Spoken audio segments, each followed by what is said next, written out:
નમસ્તે વિદ્યાર્થી મિત્રો, હાર્દિક સર એકેડમી યુટ્યુબ ચેનલમાં આપ સૌનું ખૂબ ખૂબ સ્વાગત છે। આજનો જે વિડીયો છે એમાં આપણે ચર્ચા કરશું 30મી ઓગસ્ટના તમામ અગત્યના કરંટ અફેર।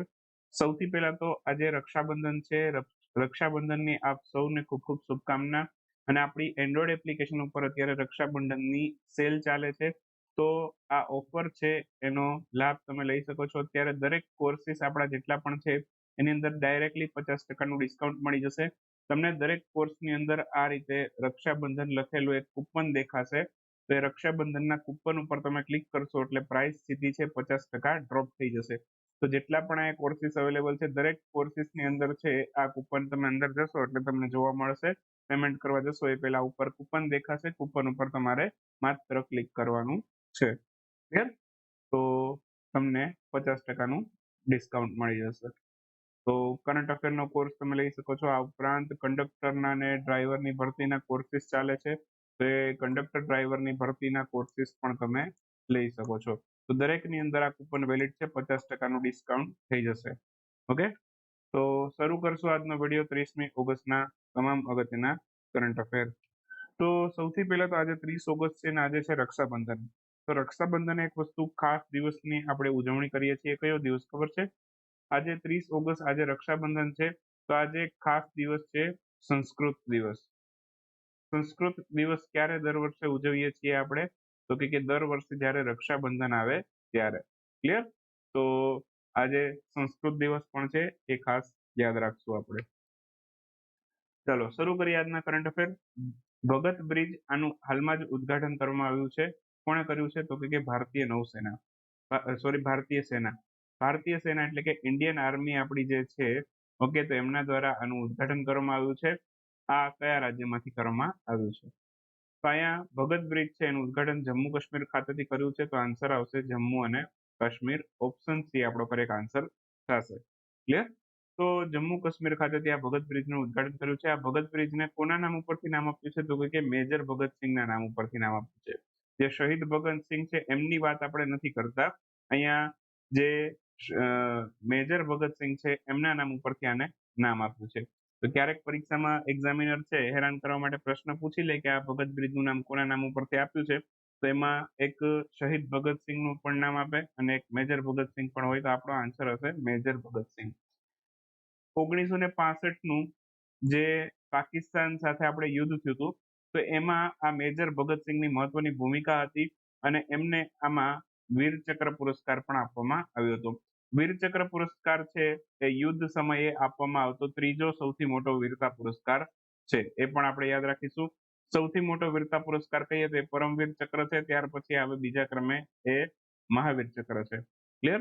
તો આ 1965ના યુદ્ધ સમયે આ ભગતસિંહ, મેજર ભગતસિંહ છે બરાબર, એમનો અગત્યનો ફાળો હતો, જેની યાદમાં અહીંયા જમ્મુ કાશ્મીરનો જે બ્રિજ છે એમને એના નામ ઉપરથી નામ આપ્યું છે। આ કયા ગામમાં બન્યું છે? તો કે દન્ના નામના ગામમાં બન્યું છે। જમ્મુ કાશ્મીરના દન્ના નામના ગામમાં આ બ્રિજ બનેલો છે। બાકી પાકિસ્તાન સાથે આપણે ક્યારે ક્યારે યુદ્ધ કર્યા? તો 1965માં તો કર્યું હતું, ઉપરાંત 1971માં પણ કર્યું જ્યારે બાંગ્લાદેશ બન્યો આ યુદ્ધમાંથી। ઓકે, એ ઉપરાંત ચીન સાથે 1962માં યુદ્ધ થયું હતું આપણું, તો એ પણ આપણે યાદ રાખીશું। ચલો નેક્સ્ટ ક્વેશ્ચન છે, હાલમાં જ થયેલા એશિયન એથ્લેટિક ચેમ્પિયનશિપ એમાં કયો દેશ મેડલ ટેબલમાં ટોચના સ્થાને એટલે કે પ્રથમ ક્રમ ઉપર રહ્યો છે? તો પ્રથમ ક્રમ ઉપર આમાં છે જાપાન, ઓકે, બીજા ક્રમે ચીન છે, ઓકે, ત્રીજા ક્રમે છે ભારત। ક્લિયર? તો પહેલો, બીજો, ત્રીજો ક્રમ આપણને ખબર પડી ગઈ। આયોજન ક્યાં થયું હતું એવું પૂછે તો આયોજન થયું હતું થાઈલેન્ડમાં। તો બસ આ 3-4 ક્વેશ્ચન છે આમાંથી પૂછી શકે, એનાથી વિશેષ આમાં કશું કરવાની જરૂર નથી। હા, આનો મેસ્કોટ પૂછી શકે છે એશિયન એથ્લેટિક ગેમ્સનો, તો આનો મેસ્કોટ છે આપણા ભગવાન હનુમાન। ઓકે, તો એમને પણ યાદ રાખીશું। ઓકે, ભગવાન હનુમાન છે આમાં મેસ્કોટ એટલે કે શુભંકર હતા। ઓકે, તો એ પણ આપણે યાદ રાખીશું। થાઈલેન્ડના બેંકોક ખાતે છે, ઓકે, આ રમતનું આયોજન થયું હતું, એમાં જાપાન છે એ ટોચના સ્થાને હતું, બીજા ક્રમે ચીન હતું, ત્રીજા ક્રમે ભારત હતું। આનો મેસ્કોટ હતા ભગવાન હનુમાન। નેક્સ્ટ ક્વેશ્ચન છે, હાલમાં જ તરંગ શક્તિ નામનો બહુપક્ષીય સૈન્ય અભ્યાસ, આપણું ઇન્ડિયા છે બરાબર, એ આ ટાઈપનો સૌથી પહેલી વખત અભ્યાસ કરવા જઈ રહ્યું છે કે જે બહુપક્ષીય હોય, કે જેમાં ઘણા બધા દેશો છે ભાગ લેતા હોય। તો એ ટાઈપનો બહુપક્ષીય સૈન્ય અભ્યાસ છે ઇન્ડિયન આર્મી દ્વારા સૌથી પહેલી વખત કરવામાં ભારતીય વાયુસેના દ્વારા સૌથી પહેલી વખત કરી રહેવામાં આવ્યું છે. તો અહીંયા કોના દ્વારા આયોજન કરવામાં આવ્યું છે એવું પૂછી રહ્યું છે. તો આ આયોજન કોણ કરશે? ભારતીય વાયુસેના એટલે કે ઇન્ડિયન એરફોર્સ. ઓકે, તો એ પણ આપણે યાદ રાખીશું. તો ઇન્ડિયન એરફોર્સ એટલે કે ભારતીય વાયુસેના દ્વારા છે આ બહુપક્ષીય યુદ્ધ અભ્યાસ, જેનું નામ છે તરંગ શક્તિ યુદ્ધ અભ્યાસ. તરંગ શક્તિ નામનો યુદ્ધ અભ્યાસ છે એ ભારતીય વાયુસેના કરશે. ક્લિયર? આની અંદર ઘણા બધા દેશો ભાગ લે છે, જેમ કે યુએસ, યુકે, ફ્રાન્સ, ઓસ્ટ્રેલિયા, આના સહિતના કેટલા બધા દેશો છે આની અંદર ભાગ લેવાના છે, જેનું નામ છે તરંગ શક્તિ એક્સરસાઇઝ. 2023ની આ સૌથી મોટી એવી એક્સરસાઇઝ બનશે કે જે ભારતીય વાયુસેના આયોજન કરશે, કે જેમાં ઘણા બધા દેશો ભાગ પણ લેશે. ઓક્ટોબર-નવેમ્બર 2023 દરમિયાન આનું આયોજન ભારતીય વાયુસેના દ્વારા કરવામાં આવશે. ઉપરાંત બીજી થોડીક એક્સરસાઇઝ યાદ રખાવું, જેમ કે મિલાન એક્સરસાઇઝ છે એ ભારતીય નૌસેના કરે છે. આ પણ મલ્ટીનેશનલ એક્સરસાઇઝ છે. ઉપરાંત કોમોડો એક્સરસાઇઝ છે. ઓકે, કોમોડો એક્સરસાઇઝ છે એનું આયોજન હમણાં જ ઇન્ડોનેશિયાએ કર્યું હતું. એક ઇનિયો ચોઇસ નામની એક્સરસાઇઝ છે એ ગ્રીસમાં કરવામાં આવી હતી, અને આયોજન કોણે કર્યું હતું? તો કે નાટોએ કર્યું હતું. નોર્થ એટલાન્ટિક ટ્રીટી ઓર્ગેનાઇઝેશન, નાટોનું પૂરું નામ છે. બાકી અગ્નિ અસ્ત્ર એક્સરસાઇઝ હમણાં થઈ હતી લદ્દાખમાં, એ ભારતીય સેના દ્વારા કરવામાં આવી હતી, એ પણ આપણે યાદ રાખીશું. હાલમાં જ કયા દેશે પોતાના કાચા તેલની ખરીદીની ચૂકવણી ભારતીય રૂપિયામાં કરી છે? તો ભારતે કયા દેશને જે કાચા તેલની ખરીદી છે, ઓકે, એ ભારતીય રૂપિયામાં કરી છે? તો આ યુએઈ ને કરી છે. તો યુએઈ ને સૌથી પહેલી વખત ભારતે કાચા તેલની ખરીદી, કાચું તેલ એટલે કે કાચું તેલ છે પેલા મંગાવવામાં આવે, પછી એમાંથી પેટ્રોલ બને, ડીઝલ બને, ગેસ બને. તો આ બધું પેટ્રોલ, ડીઝલ, ક્રૂડ ઓઇલ ને બધું છે, બરાબર. સૌથી પહેલા કાચું તેલ હોય, પછી એનાથી ફિલ્ટ્રેશન કરવામાં આવે, બરાબર. એ તમે ક્યારેક ને ક્યારેક સાયન્સ અને ટેકનોલોજીમાં એ ચીમની ભઠ્ઠી વાળો ટોપિક જોયેલો હશે, તો એની અંદર આ બધું આપણે ભણતા હતા. તો અહીંયા યુએઈ સાથે છે કાચા તેલની ખરીદીની ચૂકવણી માટે ભારતીય રૂપિયામાં પેમેન્ટ કર્યું છે. ચૂકવણી આપણે ઇન્ડિયાએ યુએઈ ને કેમાં કરી છે? તો કે ભારતીય રૂપિયામાં પેમેન્ટ કર્યું છે. શેના અંતર્ગત કર્યું છે આ? તો કે લોકલ કરન્સી સેટલમેન્ટ સિસ્ટમ અંતર્ગત કર્યું છે. ઓકે, જેના અંતર્ગત છે ઇન્ડિયન રૂપી એટલે કે આઈએનઆર અને દિરહામ, ઓકે, એમાં ટ્રેડ કરવામાં આવે છે. તો આઈએનઆર અને દિરહામ એટલે કે ઇન્ડિયન રૂપી અને દિરહામમાં ટ્રેડ કરવામાં આવે છે. યુએઈ ભારતનો ત્રીજો સૌથી મોટો ટ્રેડ પાર્ટનર છે.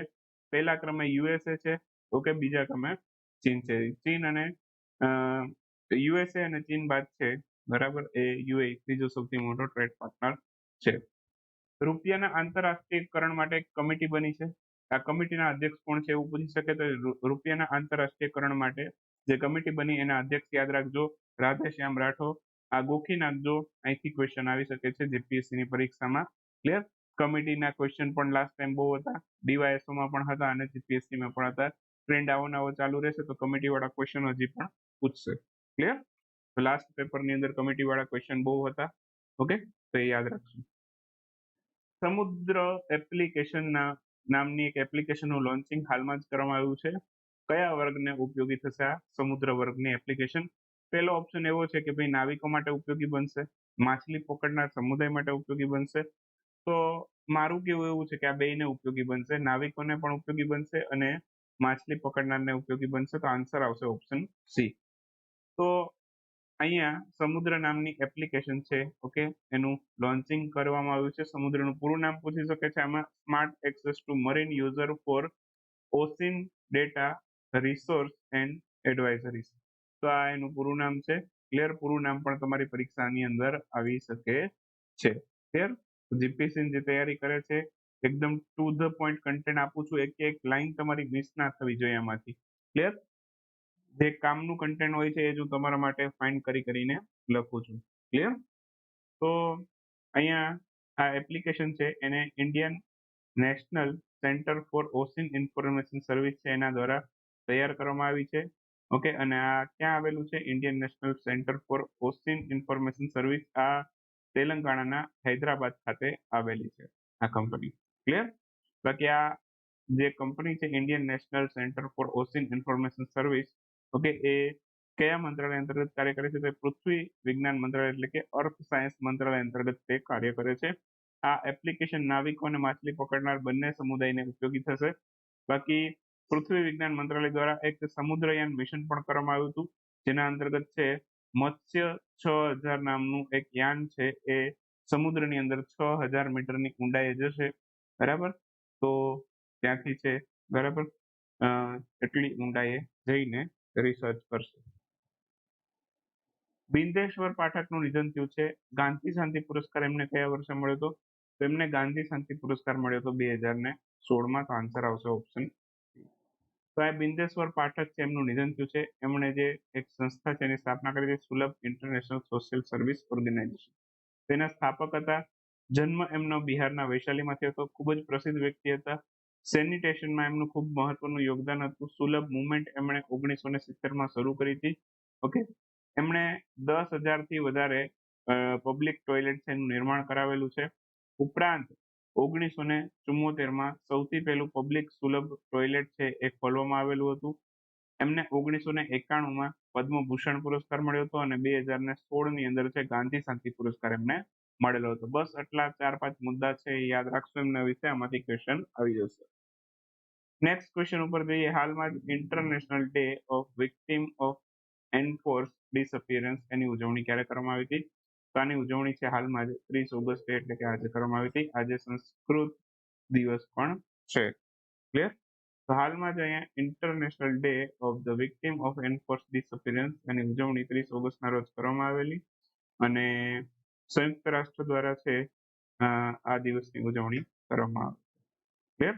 2011માં સૌથી પહેલી વખત આ દિવસ ઉજવાયેલો અને બાકી વાત કરીએ તો 24 ઓક્ટોબર 1945ના રોજ છે સંયુક્ત રાષ્ટ્ર છે એની સ્થાપના થયેલી છે. તો આટલા પોઈન્ટ આમાંથી યાદ રાખજો. એના પછીનો પ્રશ્ન છે, હાલમાં જ રાષ્ટ્રીય લઘુ ઉદ્યોગ દિવસ છે એની ઉજવણી ક્યારે કરવામાં આવી હતી? હાલમાં જ રાષ્ટ્રીય લઘુ ઉદ્યોગ દિવસ છે એ 30 ઓગસ્ટના રોજ ઉજવાયેલો છે. આ પણ 30 ઓગસ્ટે ઉજવાય છે. ઓકે, MSME દિવસ પણ કહેવાય આને. તો આની ઉજવણી 30 ઓગસ્ટના રોજ કરવામાં આવી હતી. નાના ઉદ્યોગો છે એની એકંદરે વૃદ્ધિ થાય એ માટે આ દિવસ ઉજવવામાં આવે છે. નાના મધ્યમ ઉદ્યોગો છે એને સંતુલિત વૃદ્ધિ પ્રદાન કરવા માટે આ દિવસની ઉજવણી કરવામાં આવે છે. ટૂંકમાં જે MSME છે એનો વિકાસ કરવા માટે આ દિવસની ઉજવણી કરવામાં આવે છે.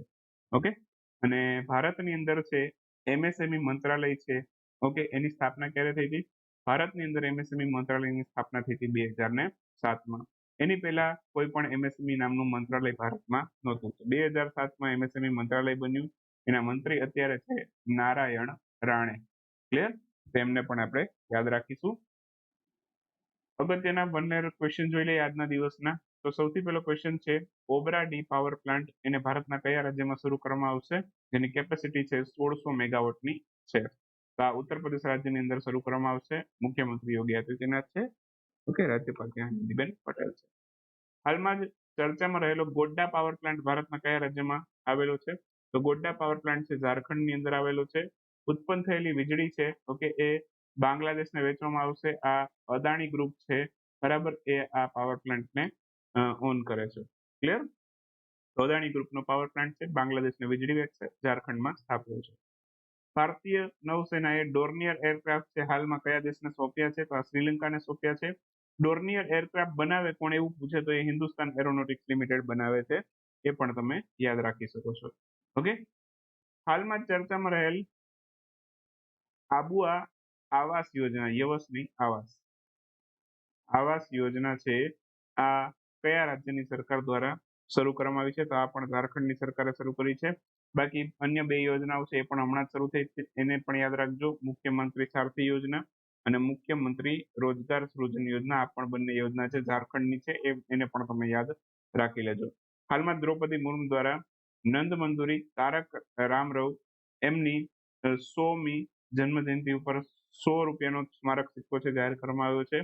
તો એ કયા રાજ્યના ભૂતપૂર્વ મુખ્યમંત્રી હતા? તો એ આંધ્રપ્રદેશના મુખ્યમંત્રી હતા, ભૂતપૂર્વ મુખ્યમંત્રી હતા. અત્યારે જગનમોહન રેડ્ડી છે પણ એ ભૂતપૂર્વ મુખ્યમંત્રી હતા.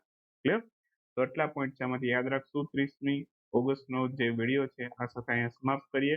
મળશું 31મી ઓગસ્ટના વિડીયોમાં. ત્યાં સુધી રજા લેશું. આવજો, બાય બાય, ગુડ નાઇટ, શુભરાત્રી.